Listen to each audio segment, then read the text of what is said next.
이번 주에 가장 중요한 경제 일정이라면 미국 연방준비제도의 FOMC가 예정이 돼 있는데 어떻게 보십니까? 전망을?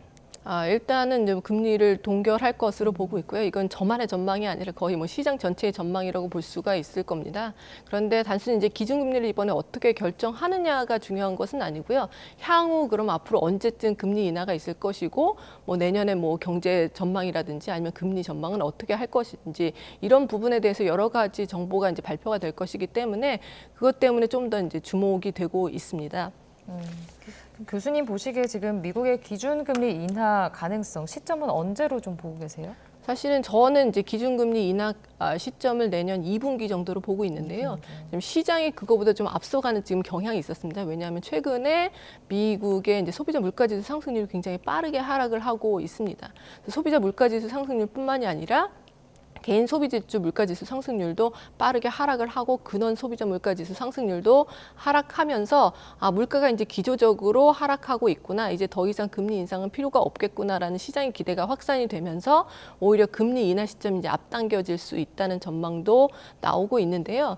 근데 최근에 이제 발표된 두 가지 지표가 사실 금리 인하 시점이 그렇게 빨라지지 않을 수도 있다는 것을 암시를 하고 있는데요. 첫 번째는 11월 고용 보고서입니다. 11월 고용 보고서를 보면 실업률이 사실은 3.9%로 지난달에 이제 나왔었고요. 실제로 시장도 이번에도 3.9%가 될 것이라고 예측을 했는데 3.7%로 실업률이 오히려 낮아졌고요. 그다음에 전체 고용 건수도 시장의 예상보다 조금 더 높게 나왔습니다. 다시 말해서 고용 시장이 계속해서 이제 둔화가 되고 진정이 되고 있었는데 그 속도가 생각보다 그렇게 빠르지가 않다라는 것이거든요.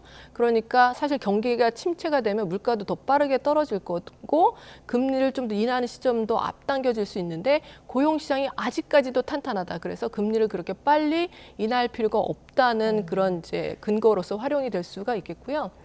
미시간 대학에서 발표하는 소비 심리 지수라는 것도 있는데 이 소비 심리 지수도 사실은 이제 12월 달에 굉장히 좋게 나왔습니다. 그래서 이 소비 심리 지수도 예상보다 굉장히 좋게 나옴으로써 경기가 연착륙할 수 있다라는 가능성도 더 커졌고요. 그러니까 경기가 좀 빠르게 침체되면서 금리를 좀 서둘러 인하해야 될 그런 필요성은 작아진 것이죠. 그래서 금리 인하 시점이 뭐 1분기로 당겨질 것이라는 얘기도 나오고 있었지만 최근에 이 두 가지 지표를 보면 한 2분기 정도에나 금리 인하가 이루어질 것으로 보이고요.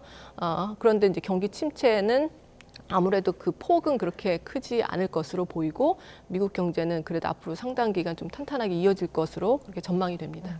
교수님, 그러면 이 증시나 가상자산 시장 같은 경우 이 FOMC 앞두고 조금 이렇게 약간 혼조세를 보이거나 좀 관망하는 모습을 좀 보였는데 향후 어떻게 될 거로 좀 보세요?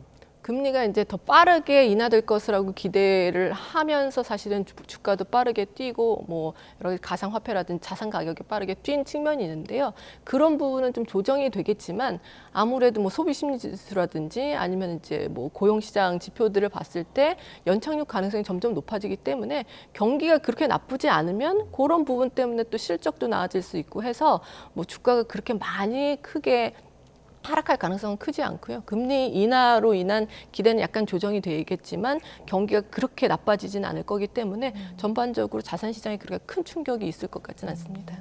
네, 알겠습니다. 오늘 굿모닝 경제는 여기까지 듣겠습니다. 지금까지 유혜미 교수와 함께했습니다. 교수님 고맙습니다. 고맙습니다.